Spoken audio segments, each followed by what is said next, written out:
Assalamualaikum warahmatullahi wabarakatuh. Welcome back to my channel. Video kiyya ardaatiin gaafii shamaran hedduu deebisuudhaaf hin deema. Ati kan shamaraa kan viidiyoo kana daawwataa jirtuu fi jaalallee qabdu. Jaalalleen kiyya dhuguma gaa'ila na wajjin qadhaabachuuf yaadaa jira moo akkanumatti yeroo na wajji dabarsaa jira jettee uf gaafataa yoo jiraatte viidiyoon kun si'iif. Har'a mallattoolee jaalalleen kan kee haadha manaa si godhachuudhaaf hawwii qabaachuu isaa si fuudhuudhaaf itti yaadaa jiraachuu isaa ibsan sitti muda deema obsaan na caqasi. San dura garuu akkuma yeroo hunda isin jedhu viidiyoon kun namoota baay'ee biraa akka gahu laayik gochuudhaan eegala. Warroonni haaraa taatan akka inspire subscribe gochuun maatii jaalalaa kanatti ida'amaa isinin jedhaa ceesisa booda deemina.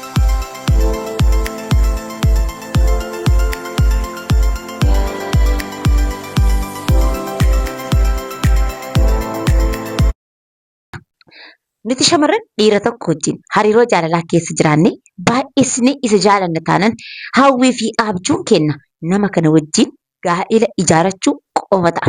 So ofirratti isa eenna yoom gaafii akkanaa kana naaf dhiyeessa yoom anis akka hiriyoottan kiyyaa akka obboleewwan kiyyaa nama jaaladhutti heerumee isaa wajjin jireenya gammachuu jiraadha jettee of gaafatta. Garuu ammoo dhiirri akkasii miti. Sammuu ilmaan dhiiraa dubbisuun baay'ee ulfaataadha. Dhiirri tokko akka si hin fuune akka jireenya isaa keessa si hin galchineeyyuu osoo beeku yeroo tokko ofirraa si hin geggeessu. Akkanumatti yeroo kan kee umrii kan kee dargaggummaa kan kee sirratti qisaasa. Gaafa xumura kan niitii isaaf taatu kan jireenya isaatiif barbaadu argate jireenya isaa keessaa luqqisee si baasa. Dhiirri tokko shamara takka yookaan yeroo isii wajjin dabarsuu barbaada yookaan ammoo dhugumaan haadha manaa ofii isii gochuu barbaada. So san akkamitti adda baafachuu dandeenyaa amma gaafin. Kan yeroo narratti dabarsaa jiruu fi kan haadha manaa isaa na godhachuuf yaadaa jiru akkamitti beekuu danda'a jettee uf gaafataa jirta taanaan har'a viidiyoo kanaan sii deebisa. So jaalalleen kan kee dhuguma haadha manaa isaa si gochuu barbaada kan jedhu qabxiilee jahan ammasitti immoo kana keessa barbaaduudhaaf yaali. Qabxiilee jahan kana keessaa at least afran argaa jirta taanaan obboleettii tiyya baga gammadde namni kun haadha manaa isaa si gochuudhaaf yaadaa jira jechuudha. So qabxiin tokkoffaa fi inni duraa jaalalleen kan kee haadha manaa ofii si gochuudhaaf yaadaa jiraachuu isaa ibsu karoora jireenya isaa isa fuulduraa keessatti si hammata akkasumallee si wajjin mari'ata. Look ilmi namaa jireenya isaa keessatti karoora goolii fi galma jireenyaa qabaachuun dirqama.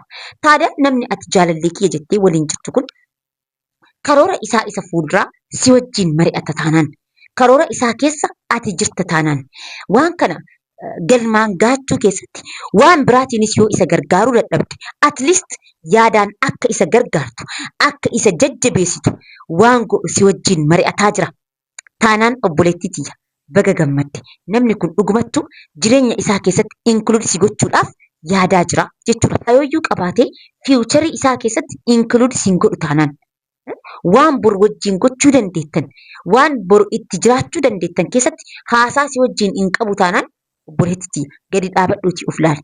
Beeki addunyaa kanarratti namoota hedduu kan jiraachisu maalidha? Hawwiidha, abjuudha, boruu waan jedhamutu har'a akka nuti jiraannu nu taasisaatiin jira. So namni kun boruu isin jiraattan san akka ati imagine gootu si godhaa hin jiru taanaan akka ati of shakkitu si godhaara taanaan obboleettii tiyya yeroo kan keen qisaasinii gadi dhaabadhuutii of laali. Yeroon umrii shamaranii keessatti warqiidha, daayimantiidha. Ilmi dhiiraa ganna 80ttis fuudhuu danda'a. Ati garuu gada baallash daangaa qabda. Akka inni yeroo kan kee ka daangeessan si jalaa gubu hin hayyaminiif. Kun ta'uu baate namni ati jaalallee kiyya jettee waliin jiraataa jirtu karoora jireenyaa, goolii jireenyaa, galma jireenyaa hin qabu taanaan namni akkanaa kun si'ii miti ofii isaatuun fayyadu. Inkwaan boru gaa'ila keessa seenee responsibility gaa'ilaa, responsibility jireenyaa, responsibility ilmaanii fudhachuu miti, responsibility mataa isaatu nama baadhachuu danda'u miti. Gaa'ilaafuu siif hin ta'uu sin jedhaa jira. Qabxiin lammaffaan jaalalleen kan kee haadha manaa isaa taboruu si gochuudhaaf yaadaa jiraachuu isaa ibsu ammoo namoota naannoo isaa jiran hiriyoottan isaa obboleewwan isaa maatii isaa wajjin wal si barsiisa. Obboleettii tiyya harka kan kee qabatee kabajaadhaan bakka fedhe ittiin siin deemuudhaaf ittiin saalfatu. Even hariiroo jaalalaa fageenya irra yoo jiraattan suuraa kan kee istoorii isaarra kaa'achuurra maqaa kan kee meenshin godhaa waa'ee kan kee dubbachuurra of duuban deebi'u. Meebii maatii isaa keessaa abbaa isaa haadha isaa waan saalfatuuf waan kabajuuf agartanii ilma akkanatti kabajaadhaan guddate yoo ta'e achi bira kasi geessu gaafa maatiin lamaa walitti dhufan ta'a. Achi si geessuu sodaachuu danda'a. Garuu ammoo obboleewwan isaa hundi waa'ee kan kee beeku. Hiriyoottan isaa hundi waa'ee kan kee beeku. Namoonni bakka dalagaa jiran hundi waa'ee kan kee beeku. Sittiin saalfatu obboleettiiti. Ati fokkattuu ta'uu dandeetta. Isaaf bareedduu dhumaati. Ati wallaaltuu ta'uu dandeetta. Isaaf beektuu dhumaati. Ati በቃ ምንም የሌለሽ ሴት ልትሆኚ ትችያለሽ። ለሱ ግን ሀብታምና ብቁ ሴት ነሽ። ሉቅ ኦቦሌወንቲ an jireenya kiyya keessatti jaalatamee ilmi dhiiraa aarsaa hin malle naaf kafalee argeetiin jira. Akkasuma ammoo jaaladhees aarsaa kafalee argeetiin jira. Kanneen lamaan keessaa wanni an baradhe takka yoo jiraate ilmi dhiiraa shamara takka yoo jaalate lessuwaasiin isiidhaaf jecha wanni inni hin dhabne hin jiru. Inkwaan achi gadi baasee namatti wal si barsiisuudhaaf saalfachuudha miti. Lubbuu kan kee naaf kenni yoo jettee lubbuu isaa dabarsee sii kenna. Rabbiin dhiira akkanatti si jaalata siif haa kennu obboleettiiti. Pilaas ammoo obboleewwan shamaraa wanti ani isinitti himu. Jireenya keessan keessatti dhiira jaalattanirra dhiira isin jaalate filadhaa. Dhiirri si jaalate jireenya isaa guutuu si gammachiisuudhaaf osoo dhama'u ta'ufiitii dhabaa osoo siif kennu ta'ufiitii rakkataa osoo ol si qabu umrii isaa jireenya isaa fixa. Ka ati jaalatte hoo jireenya kan kee guutuu osoo isaaf dararamtu osoo isaaf boottu osoo isaaf uf dhabdu jiraatta. Wanti garaa nama nyaatu garuu maali beektaa? Qaarii kan kee kana hunda namni gara jabaataan sun siif hin hubatu. Kanaafuu jireenya kan kee keessatti dhiira jaalatte osoo hin taane dhiira si jaalate filadha. Sababa bireetti jaalalleen kan kee si cinaa jiru dhuguma jireenya isaatiif si barbaada taanaan waan kamtuu sittiin saalfatu bakka barbaade harka isaan kee qabatee akka inda geexana shilasu. Ati isaaf daayimandiidha. Gadi baasee si mul'ifata obboleettiiti. Qabxiin sadaffaan jaalalleen kan kee dhuguma haadha manaa isaa si gochuudhaaf yaadaa jiraachisaa ibsu ammoo waan si wajjin raawwatu kamiifuu gatii kenna. Vaaliyuu qabaata. Mee as bira gaaffii takka si gaafadha. Jaalalleen kan kee waan atiif inni tanaan dura waliin haasoytan ta'uu danda'a. Waliin gootan ta'uu danda'a. Bakka itti dhayxan wayii ta'uu danda'a. Waan san ati even irraanfattee jirtaayyuu.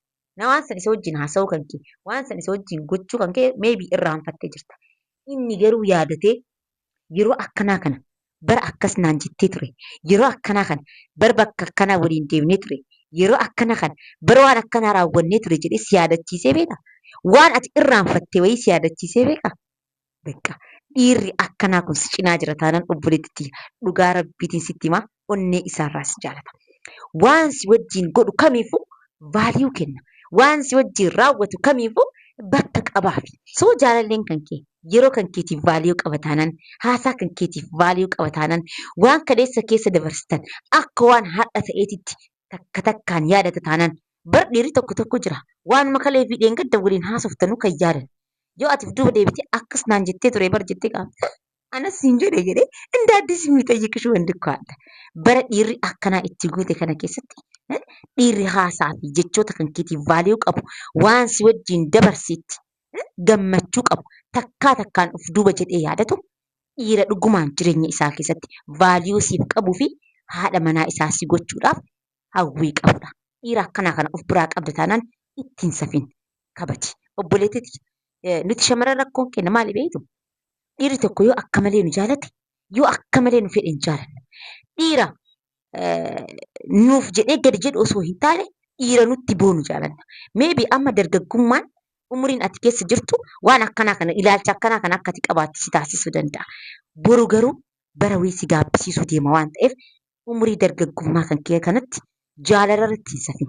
Ilma dhiiraa dhugumaan onnee isaarraa si jaalatuu fi bakka siif qabu of biraa qabda taanaan obboleettiitti jabeeffadhu. Mallattoon arfaffaan jaalalleen kan kee haadha manaa isaa si gochuudhaaf yaadaa jiraachuu isaa ibsu ammoo waan qabu sitti hin qusatu.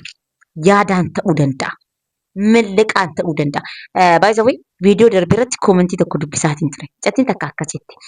Jaalalleen kiyyaa osoo ani hin beekin, osoo ani hin dhagayin haadha tiyyaaf mallaqa ergeefi. Ani haadha tiyyarraa, maatii kiyyarraa dhagaye malee akka inni haadha tiyyaa mallaqa ergeefu ani hin beeku ture jetti. አያችሁ እንደዚህ አይነት ክፍተታችሁን የሚሞላላችሁ ወንድ ይስጣችሁ። ባይ ዘ ወይ ani waa'ee mallaqaa qofaa osoo hin jiru. Mallaqa meebii qabaachuu dhabuu danda'a. Barataa ta'uu danda'a.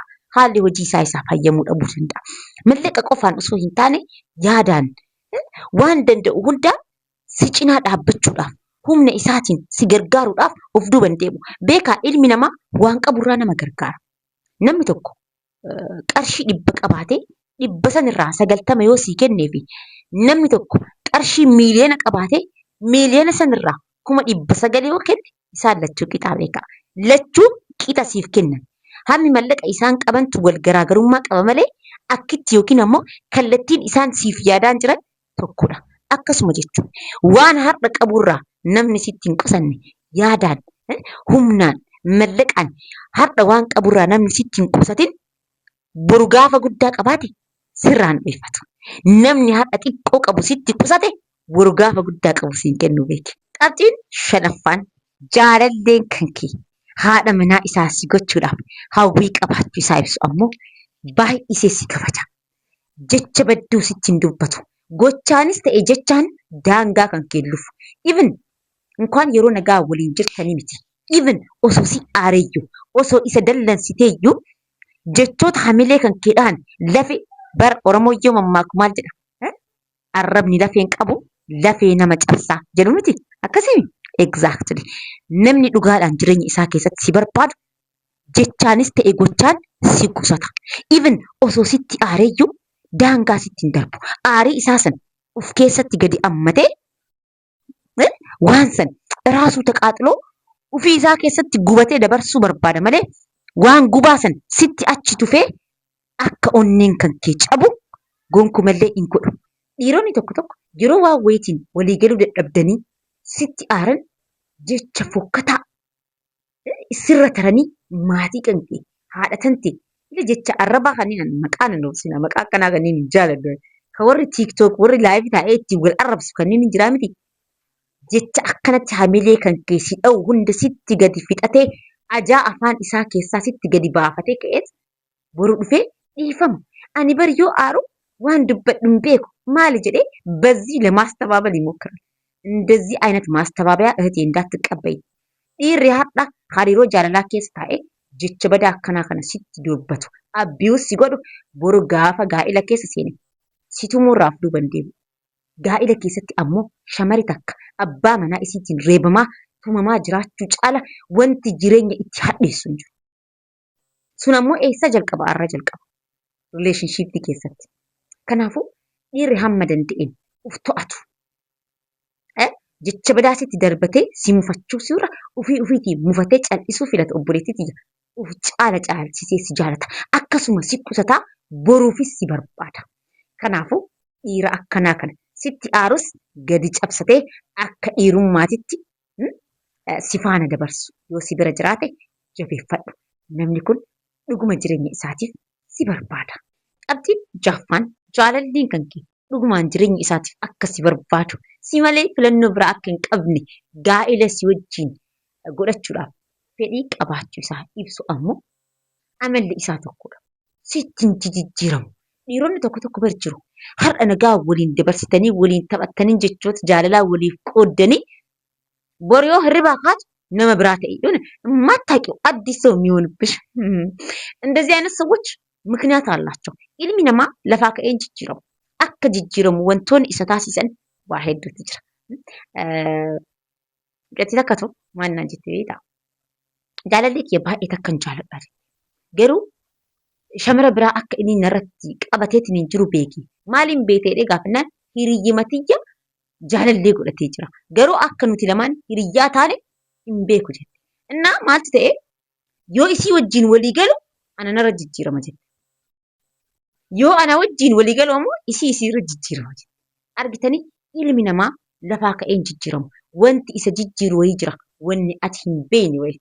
Kanaafuu dhiirri tokko amalli isaa hin jijjiiramu taanaan yeroo hundaa nama tasgabbaa miira tasgabbiitiin siin haasa'u bakka kaleessa irra dhaabdenirraa itti fufeetiniin si faana hariiroo jaalalaa isaa adeemsisa.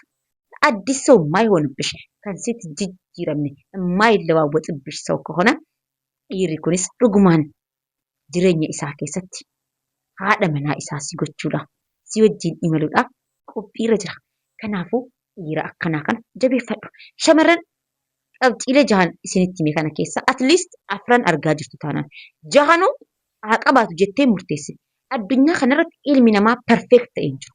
Waa wayitiin yoo guutu waa wayitiin hanqata. ፐርፌክት nama ta'e eegaa jirtu taanaan obboleettii tiyya akkanuma jiraadha የለማ ፐርፌክት የሆነ ሰው እዚህ ዓለም ላይ የለም። ፐርፌክት የሆነው አላህ ብቻ ነው ሱብሃነሁ ወተዓላ። ሶ አትሊስት ቀብጢ አፉር nama kanarratti argaa jirtanan namni kun nama dhuguma jireenya isaatiif si barbaadu jabeeffadhu. Obboleewwan ammoo dhaamsa xumuraata akkasiniif qabu. Dhiira ofii kan keetii jaalatu osoo hin taane dhiira si jaalatu jabeeffadhu obboleettii. jireenya gammachuu በቃ ተስፋ ያለው ህይወት እያበብሽ መኖር የምትፈልጊ ከሆነ የሚወድሽን ወንድ ጠበቅ አድርጊ። ምትሸመረ ዲሪዮኑ ጃለቱ ዮ አከመሌ ኑፈ ኢጽ ጀን ኢጽ ዮ እኒ ቁዳኑት ቢልብሉ ዮ እኒ ነመኑት ኤርጉ ዮ እኒ ዱፌ halkan ጉያ በልበለከን አፉ ዳበት እንጅብናን በቃ ዲረኑ በርባዱር ዲረኑቲ በርባን ፌን ኩን ሀሪሮ ጃላላ ኬስ ሮጅት ሲገመቺሱ ደንዳ ጋኢለ ኬሰት ገሩ ከአት jaalatte irra kasi jaalatetu akka giiftiitti jiraatti sabaleetti. So guys viidiyoo kiyya kanarratti gola ba'e yaada qabdan koomentii irra naaf kaa'aa isin jedhaa akkasuma viidiyoon kun namoota baay'ee bira akka gahu laayik gochuun dagatina nagaan naaf tura.